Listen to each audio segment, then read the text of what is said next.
what has been going on in the news lately, I have been kind of burdened with this topic of narrative with regards to the two shootings that happened in Buffalo and the one in Texas with the school, and how, myself included, how us Christians at times you try to control the narrative or on what we're going to stand up for and things that we're going to push aside. And that comes up in different politics, different legal reforms, and we try to use the Bible to justify our narratives. But we don't use the Bible to fight against the injustices that God is calling us to fight against. And that causes division, especially inside the church, and that's very unhealthy. And with the Buffalo a shooting, yes, it was big in the news, but we didn't hear or see a lot of shares on social media. We didn't hear a lot of our friends talking about what happened, what took place, because topics like that, it shows that there are some truths to people's narratives, to people's opinions on different topics like racism, systemic racism, whatever form of racism it is, like prejudice. And it makes you feel uncomfortable to speak on it. And even with the school shooting, it makes you feel uncomfortable because now it's like, oh, okay, should we have guns? Should we not? Who should have guns, right? And it's easier for us to pick and choose. It's like, okay, God said this, like the Bible says this, right? And we pull, a lot of times we pull the Bible and the verses out of context. And with what just went on recently, I kind of re-examined myself. It's like I should have been talking about what happened in Buffalo as much as how I was talking about what happened in Texas, especially with people who look like me. Yes, I was talking to it with some of my colleagues, but on an overarching scale, on what is God calling us to talk about. And with Texas, I believe like in 2016, or before that, when Sandy Hook took place, I was not teaching, so I didn't really have the scope on what it was like to be in the school if something like that happened. But now, being teaching for years, it shifts of like how, yes, it happened in a different state, but as teachers, as educators, we are being trusted with the children. And it just goes to show that a place of safety where we're supposed to be safe, that anything can happen. Like all those times of us being a teacher, being in the school, anything could have happened. And I just want to encourage the teachers, the educators, that, keep on going, keep on pushing. And we are another resource for the parents to know that they are trusting us with their children. We cannot control everything. We can't be Christ to every place, everywhere, right? But we can still be there in those moments.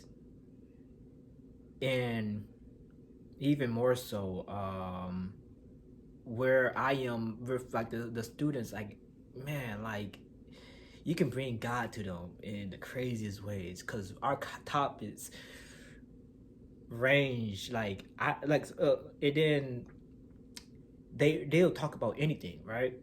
But I'll use that opportunity to get to know them better, to know that like in this space, this is where they can be themselves. Yes, I'm gonna correct them when I need to, but I'm gonna still hear them out. And that doesn't start at school. It starts at home. But if it's not built in the home, then as teachers, as educators, as leaders, we step into those places and to provide that support for the parents that was not there or not established, or the parents just need extra help. It's not an easy task being a parent. I don't know that from a standpoint of a parent, but I know from being a child, being mischievous, and all that. That I cause some havoc. I cause some havoc. And the verse that I want to leave with you all, this comes from Psalms 119. It says, in verse 101 to 104, it says, I have refused to walk on any evil path, so that I may remain obedient to your word. I haven't turned away from your regulations, for you have taught me well. How sweet your words taste to me. They are sweeter than honey. Your commandments give me understanding. No wonder I hate every false way of life. And that passage right there, it just shows that God's commandments give us understanding. Not our own understanding, but God's understanding. And when we view it from God's lens, we take a step back. It's like, all right, I'm not going to control everything, but I'm going to allow the Bible, I'm going to allow God to speak for himself. And for my students, be encouraged. It might be difficult right now. It might not seem like the easiest in your life, but remember, God is preparing you for what is to come. And hey, take it from my example that it's hard to see the future, but God is preparing you for what is coming your way. And in the location where I'm teaching, yes, it might not be things happening where, a school shooting, right? But when the summer comes, like, I care immensely for the students, and my concern is, are they gonna make it home? Am I gonna see them next year? Like, are they gonna be alive? And yes, at times it's crazy to think like, that far out, but it's when you're a teacher, when you're working in the schools or even any ministry, working with students, with youth, like, you're concerned for them because that's your family.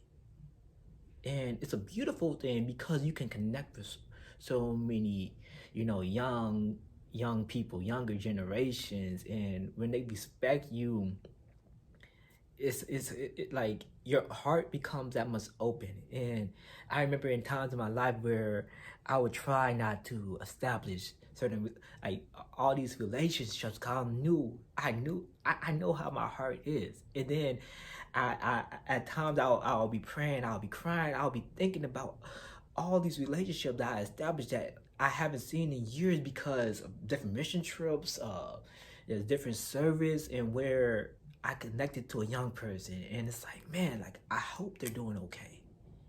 And it's a natural thing to feel, but that's from my heart, just with concerning those that I lead. And to wrap it up, remember that our narratives, that we need to re-examine ourselves, that we need to preach what God is saying, that we need to have these difficult conversations. Like, hey, I'm up for it. Like, let's go to the coffee shop, let's talk, let's chop it up, you know what I'm saying? Let's be respectful, but still, as Christians, we need to have these conversations, because if we don't, people are outside the church looking in and it's like, hey, man, like, I see how y'all are. Okay, I see. Like, you're not even living the same life. You're living a double standard life. You saying all this, woo woo, like, politics and like all these different views that you are having, but it's not really aligning with what the word is saying. And when people outside the church that are not Christians know the Bible more than we do, that's an issue. When they call us out for stuff and we try to very quick to attack, why? Why are we picking battles that we can't win? I'm not saying that, God is not allowing us to win these victories, but if he's not leading you to that battle, is God going to be in that? No, because we're choosing our battles. Why are we choosing our battles when God is, he's putting us in positions of where we should be fighting, where we should be advocating for the kingdom, where we should be standing alongside people. He's not gonna stand behind what we believe we should be doing when it's causing division. So I hope this message blesses you as it has for myself. Hey, start having coffee talks, Man, start building life together, and let's talk about all the issues that are going on and see how we can rebuild our community, rebuild our nation, and better reach the world with the gospel. I love y'all and peace.